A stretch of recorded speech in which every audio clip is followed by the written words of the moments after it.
Hi, welcome to our channel of IGNOU Audiobooks, Indira Gandhi National Open University, School of Gender and Development Studies, SOGDS, Master's Degree Programs. Master of Arts in Women's and Gender Studies, MWG-SR. First year. MWG-102 to Gender and Power. Block-1 Concepts. Unit-1 Women and Patriarchy. 1.1 Introduction. In the first unit of this block, we will attempt to introduce you to the relationships between gender and power, and the root causes of gender oppression based on unequal power structures. What is the basis of gender discrimination in a male-dominated society? You will agree that male dominance is pervasive across all societies and that most societies of the world are positively biased towards males, albeit differing in extent. The underlying structure of male domination is described by feminists as patriarchy. Therefore, it is important for us to understand patriarchy as a concept and how it operates in human society. In this unit, we will contextualize women's positions within patriarchy by examining the historical background of patriarchy as well as by obtaining a broad understanding of capitalist patriarchy. Let us begin by looking at what will be the learning outcomes of reading this unit. 1.2 Learning Outcomes. After reading this unit, you will be able to explain the meaning of the term patriarchy, locate patriarchy in a historical context, and explain its origins. Describe the relationship between patriarchy and Marxist thought. Describe the relationships between patriarchy, class and caste in India. Discuss and analyze the concept of capitalist patriarchy, and distinguish between private and public forms of patriarchy through an analysis of the structures which produce these. 1.3 Locating women and patriarchy in the Indian context. It might seem too obvious for you to say that any thinking or research in the field of women and gender studies must begin by focusing on women. When the women's movement emerged in a new form in the 1960s and 1970s in many parts of the world with the cry of women's liberation and equality for women, one of the sites of struggle was that of knowledge creation. Whose knowledge and what knowledge was relevant, and what had been left out or suppressed? Many of the activists of the women's movement were simultaneously writing about women, both within institutions such as universities and outside them. There is no uniform or single story to be told here, as situations varied a great deal across the world, including countries like Britain, France and the United States where feminists were more visible than elsewhere. In India, the pre-independence women's movement appeared to have retreated after independence. According to one of our foremost feminist scholars, Indira Desai, the reason for this retreat was that the women leaders of that generation believed that the new nation-state led by Jawaharlal Nehru would deliver on its promises of equality for women and men, and that the new claims of national development, after colonialism, would indeed bring about progress for all. It was in the 1960s and especially the 70s that the nation entered an economic and political crisis.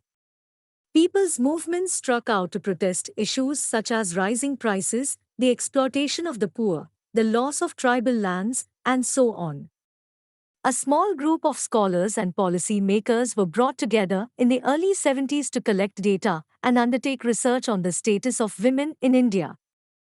Their research resulted in the compilation of a Government of India report entitled Toward Equality by the Committee on the Status of Women in India, which was completed in 1974 and was prepared for the United Nations Women's Year of 1975.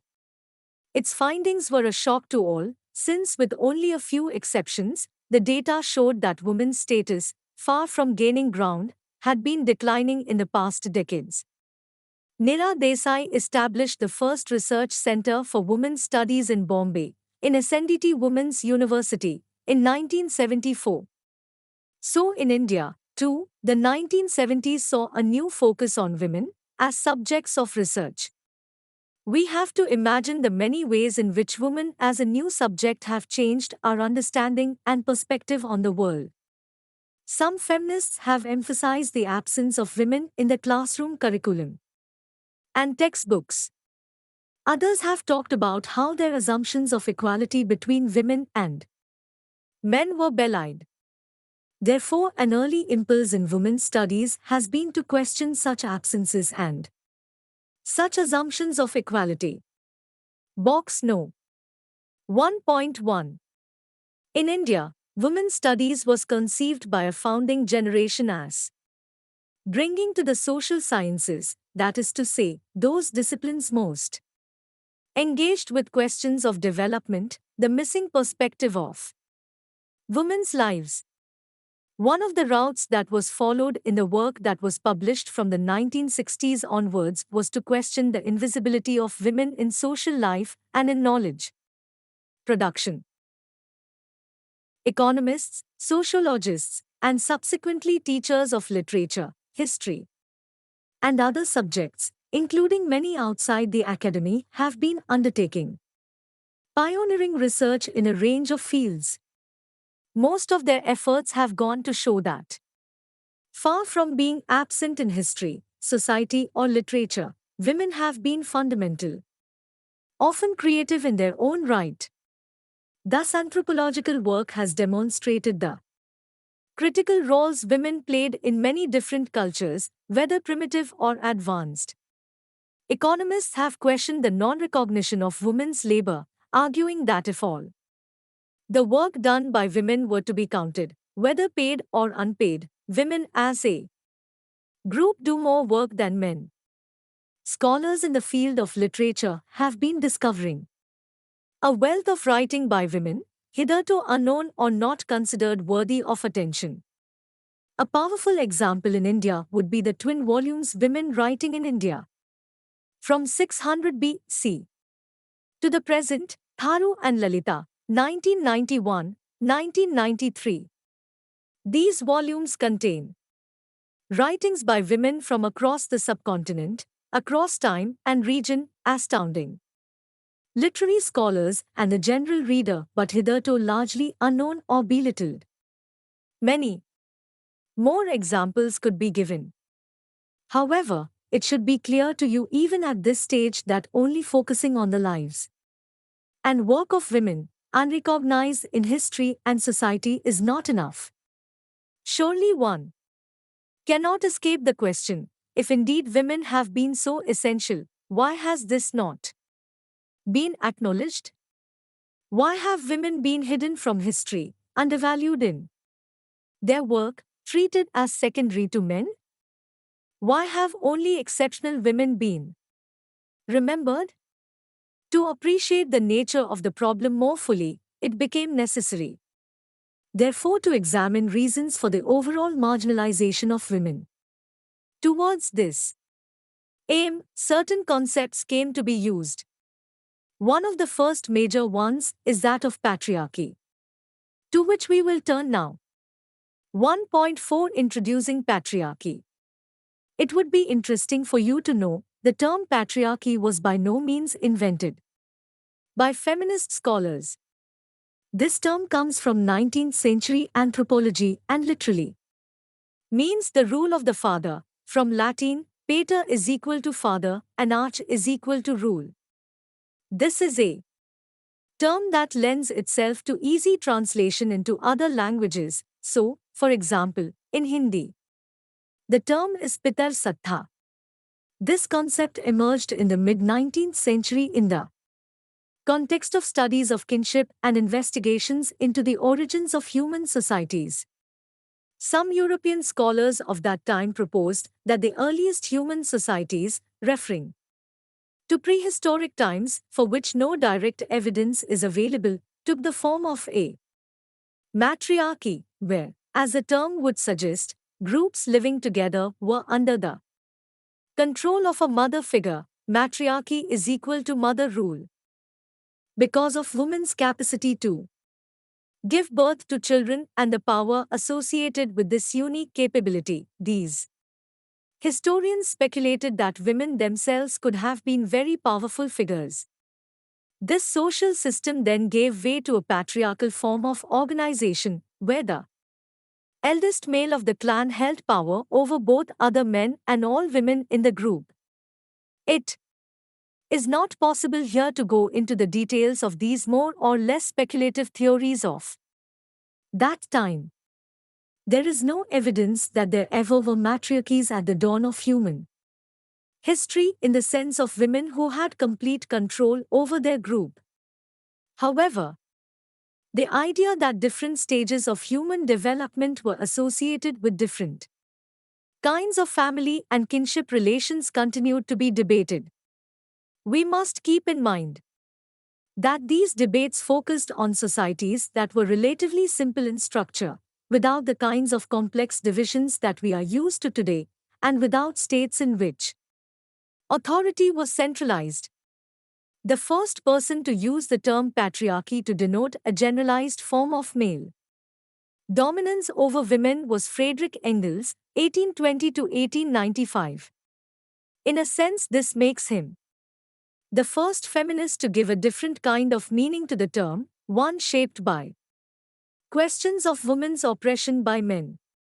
Engels was a close companion of Karl Marx, 1812 to 1883, who wished to complement the materialist account of history as a series of successive class-based societies. In his work The Origin of the Family, Private Property and the State, 1886, Engels made the famous proposition that the earlier, more egalitarian forms of organization gave way to the world historic defeat of the female sex following the emergence of private property. In the Marxian scheme of conceptualizing stages in history, Engels postulated that the earliest societies were classless and relatively egalitarian in structure, with a simple division of labor between men and women and common property relations. This system gave way to distinctions based as much on property as on controlling women's sexuality and reproduction in the family through relations of servitude. While Engels' frames of thinking such as using evolutionary biology and some of his sources of evidence have now been superseded, and many appear dated, there is little question that the value of his efforts lay in trying to give a history to women's marginalization in society rather than to assume this to be simply a natural fact not worthy of further attention. The concept of patriarchy has had mixed fortunes. Other than in Engels' work, the term continued to be used by various anthropologists to denote what we would today call patrilineal, that is to say, kinship systems where descent and inheritance is through the father. By the early 20th century, the term patriarchy and matriarchy lost their credibility as kinship theories shifted their concerns, and anthropology itself moved away from this field.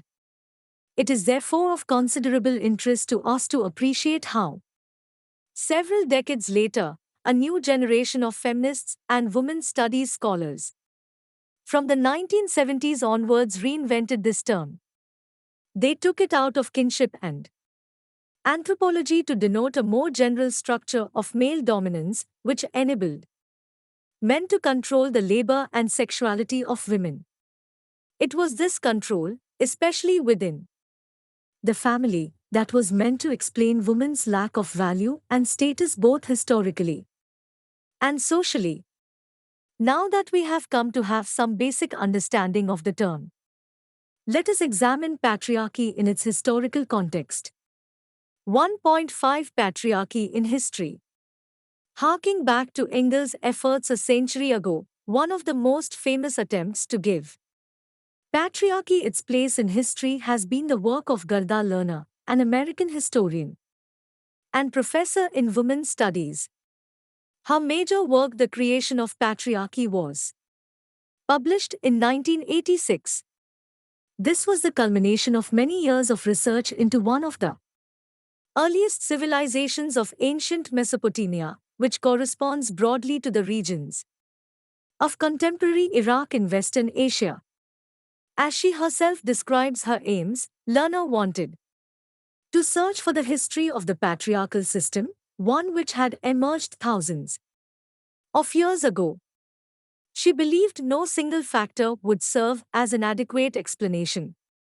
And, further, that whatever came to be created must have been created jointly by both men and women.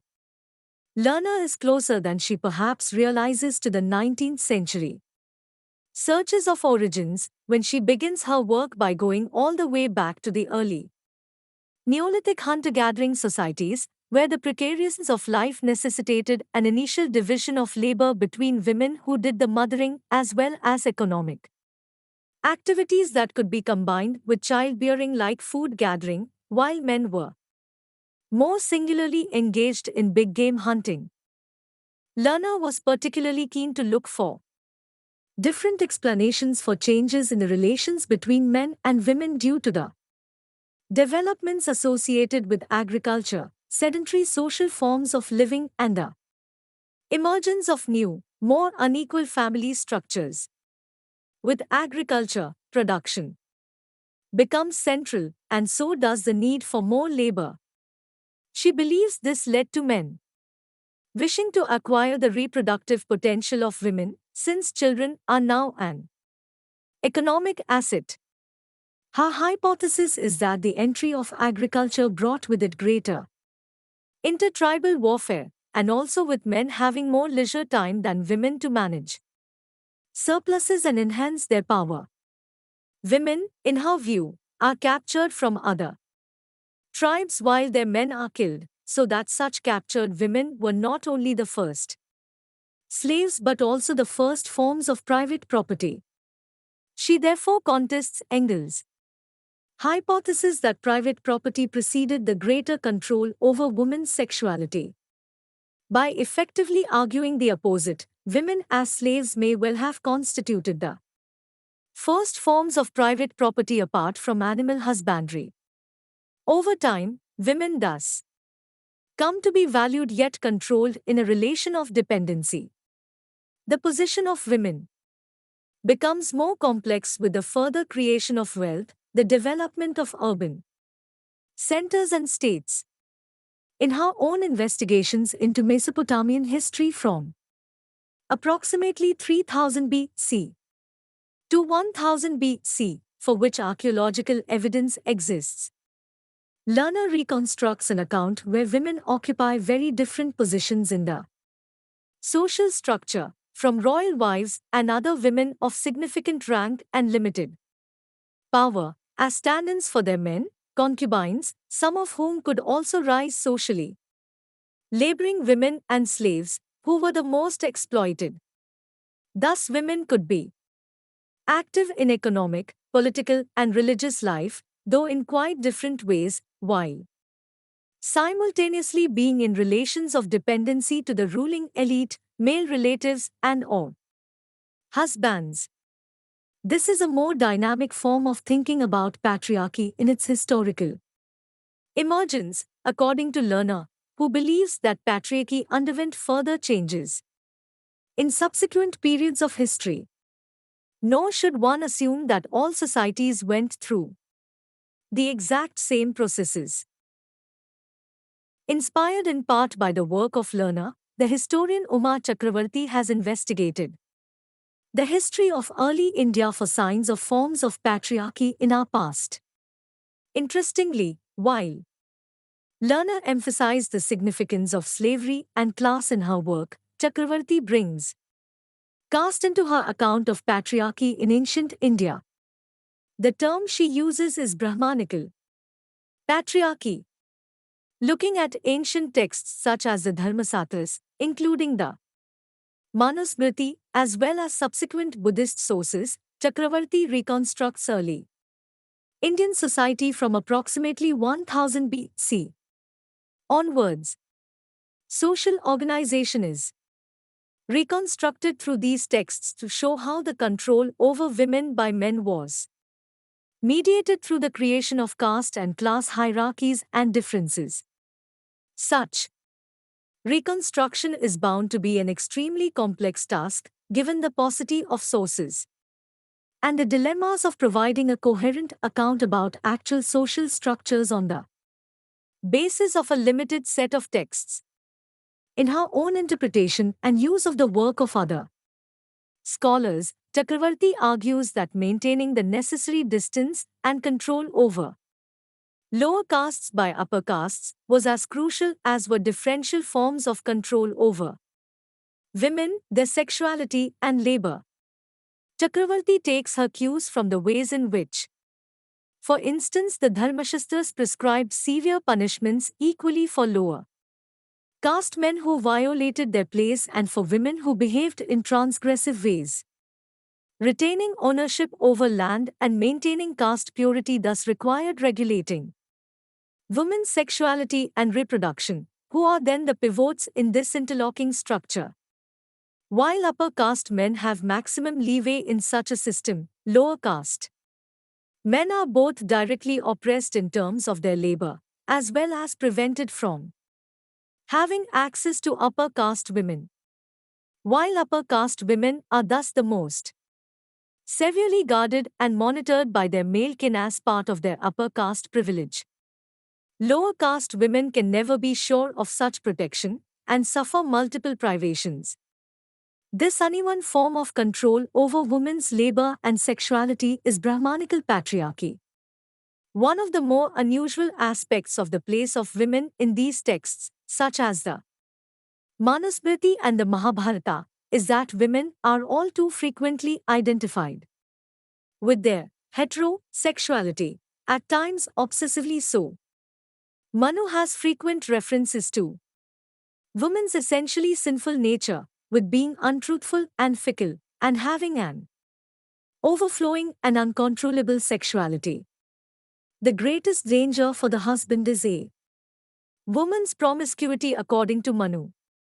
Or to put this another way, there appears to be a repeated emphasis on men's dependence on women to preserve the family and lineage, which is then justified by claims about women's insatiable sexuality and the consequent need to control it. Chakravarti also goes on to postulate that the need to make upper caste women economically and ritually dependent was therefore particularly necessary in order that such women would consent to perform their duties, stridharma, in exchange for their care and protection.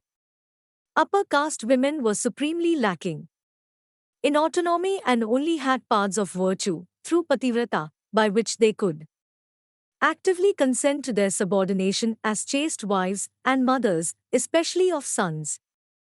Upper caste women's status was thus a complex affair, and included their distinction from those below them in rank.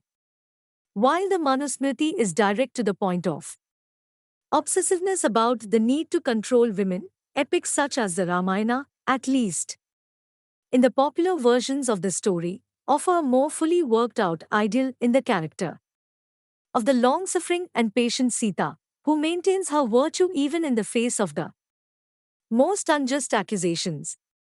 We must remember the extent to which such texts are basically addressing upper caste men, so that references to women, unless otherwise specified, are invariably to upper caste women.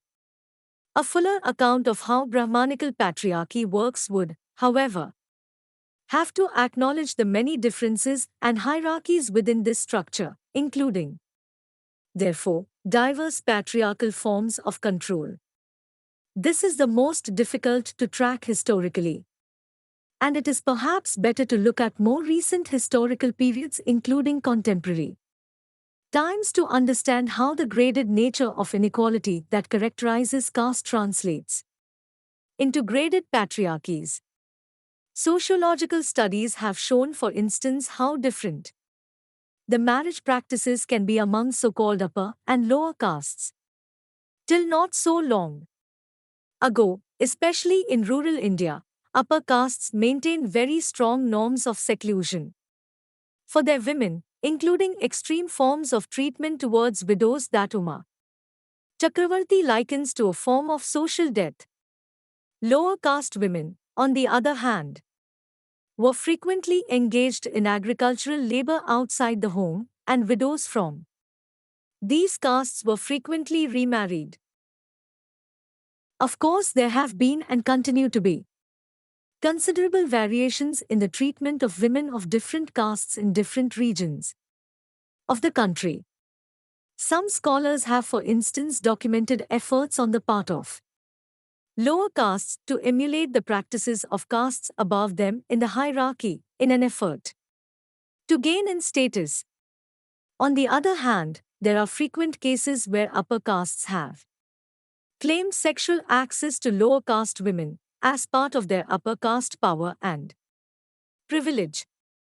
Some of the worst atrocities have been upper caste attacks on lower castes for exceeding their place, including sexually assaulting lower caste women as a form of revenge. What then is the form of control that lower caste men have on their women? We will return to these kinds of questions at the conclusion of this unit.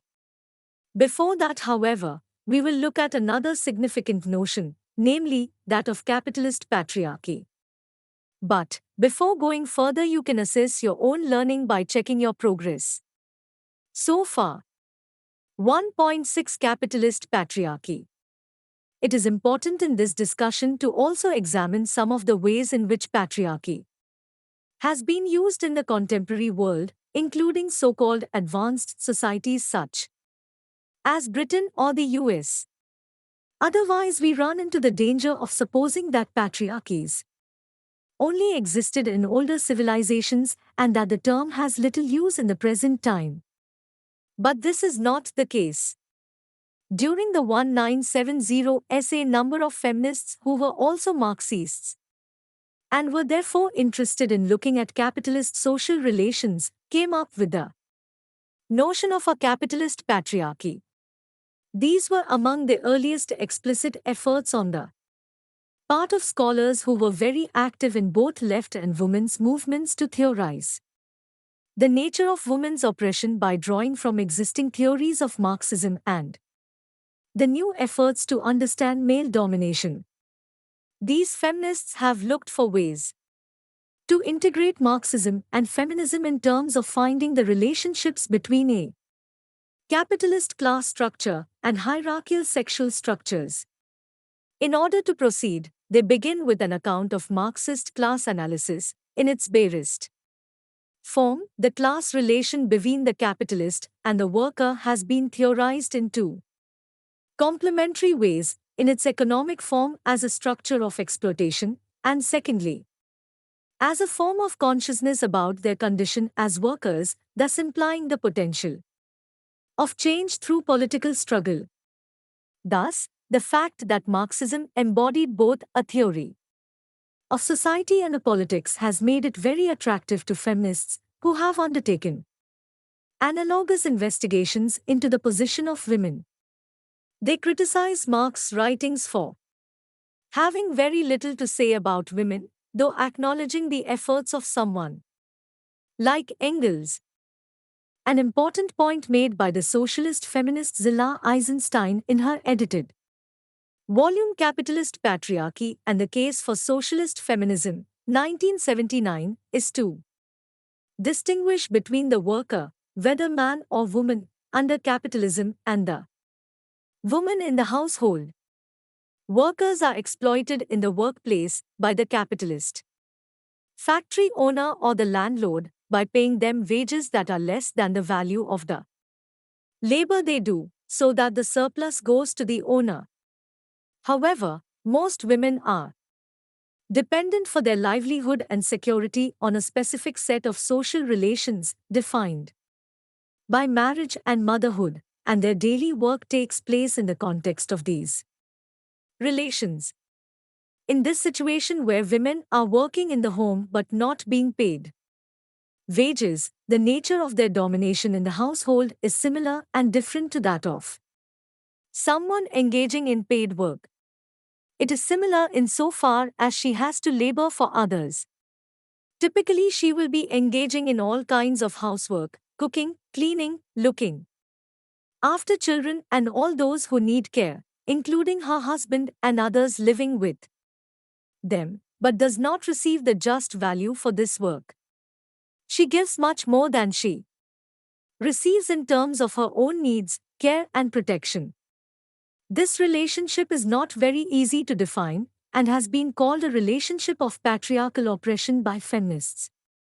It should be obvious why it is so difficult to name, because firstly, most women do not think of themselves as workers since they are not being paid a wage, and secondly, because their labor is interwoven with notions of love, care, and duty to the family, typically towards their husband, children, and others who may be living with them. Calling this relationship one of oppression has therefore been a major theoretical and political statement on the part of feminists, and allowed many women to realize that the long hours of drudgery they performed every day, which is taken for granted by others, deserves to be called work, as much as any work performed for a wage. Box No 1.2. The situation is even more oppressive for those women who do paid work outside the home and are yet expected to take primary responsibility for housework. This has been called the double shift. Think, too, of the double shift of domestic workers who labor in other people's homes and then have to undertake housework in their own homes as well. There has been considerable debate by feminists about how to understand the work that women perform in the home, and therefore its relation with the nature of patriarchy. Should women then be paid just wages for this kind of work as a step forward? Or would this only serve to further confine them to the home? Is the solution to transform housework in a social activity, such as through collective kitchens, creches for children, and so on, so that women no longer have to undertake this kind of work alone and can be freed up like men to work elsewhere? What about the domestic work of servants, who receive some of the worst wages ever to be paid to a worker anywhere? Box No. 1.3. The term capitalist patriarchy seems to indicate that there is one overall system whereby women in households are responsible for the reproduction of the family and future workers, while production in the form of goods and services in the economy is happening outside the modern home. Yet another arena of debate has been to understand the nature of the relationship between all the work done in private homes and the other spheres of work in public offices, factories, and fields. Other feminists believed that the relationship could be more complex. Yet others tried to introduce other terms for exploitation and oppression, such as for those based on race. Thus, the nature of oppression is differentiated across class, race, or caste lines. Think of the oppression of a black woman under conditions of slavery in the USA, compared to that of her white mistress, or that of working-class women compared to elite women, all of whom are engaged in the reproduction of society. At least one feminist, Sylvia Walby, has argued that too much emphasis in most theories of patriarchy has been given to the home. She has argued that patriarchy is as much public as it is private, and that its public form is particularly important in modern societies. She has given a very general theory of patriarchy as being a system of social structures whereby men are in a position to dominate, exploit, and oppress women. She emphasizes the structures of patriarchy which are not the same in different societies or at different stages in history. According to Walby, at present time, patriarchy has 6 relatively autonomous structures. Needless to say that these are connected to one another, and also by other structures such as capitalism and racism, but she wishes to look at them separately in order to account for the variation in gender relations in contemporary societies, especially Western ones. Let us take a quick look at each one of these structures. Patriarchal mode of production. The first one is like the ones discussed already, women's labor in the home, which is expropriated by men and other members in exchange for her maintenance. Patriarchal relations in paid work.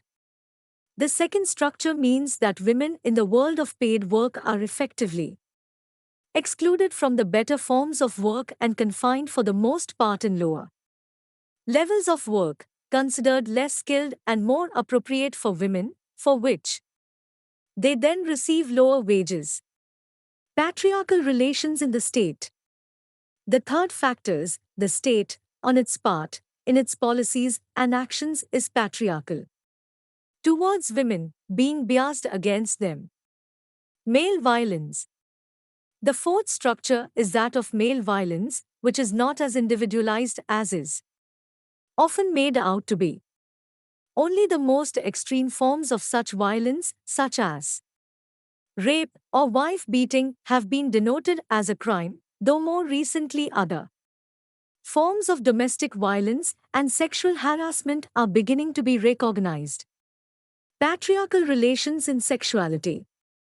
Fifthly, sexual relations constitutes another patriarchal structure, composed of compulsory heterosexuality, that is to say, that the normative form of sexuality is that with a member of the other sex, and that the onus of chastity and virtue falling on women.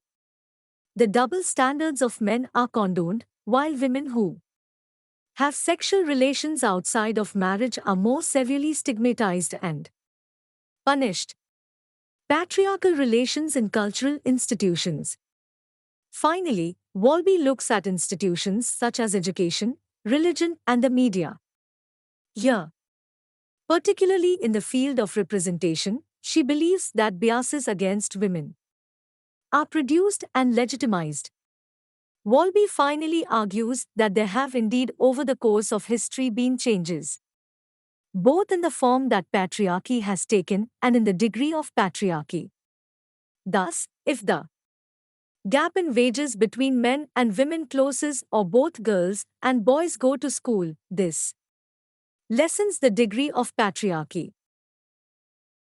Wolby's discussion on the changing forms of patriarchy focuses mainly on what she calls private and public patriarchy, where women are largely excluded from public life, whether in the economy or politics, so that their main dependency is on men in the household and the work of reproduction within it. This is private patriarchy. This has existed in many societies and was certainly the norm for middle-class women in the mid-19th century in countries such as Britain, who were never meant to be active outside the home.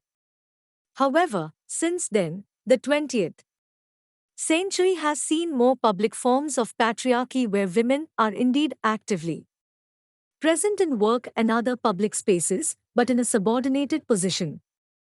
Moreover, the very effect of women's movements has been to change older structures so that women are participating to a greater extent than before in many spheres of life. However, their participation is hardly open or free but structured by forms of discrimination and disadvantage. 1.7 Summary. As you may have noted already, this unit has been concerned with opening up the relationship between women and patriarchy to further exploration so that we can understand better how these concepts illuminate the inequality of women in society. Patriarchy, as you have seen, has been used both historically as well as in contemporary societies as a description of the unequal social relations that women suffer from. Whatever the origins of the term, it has been widely used by feminists both in India and elsewhere to emphasize the structures that control women. While some have emphasized women's unique control within families and households in terms of their labor, their sexuality, and their reproductive capacities, others have looked at differing structures as well.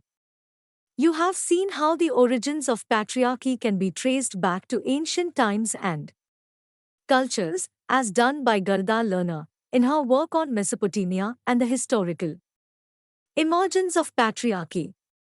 In India, we looked with Uma Chakravarti at the caste system. Together with patriarchy, with Marxist feminists, we looked at capitalism and patriarchy. And with Silvio Volpi, we looked at different structures that combine to produce more private and more public forms of patriarchy. You will come across the term patriarchy in various contexts throughout this course, as well in other courses of this program. 2. It would be helpful for you to relate what you have learnt here to other contexts in order to gain a better and deeper understanding of patriarchy. Thank you. Subscribe to our channel for more updates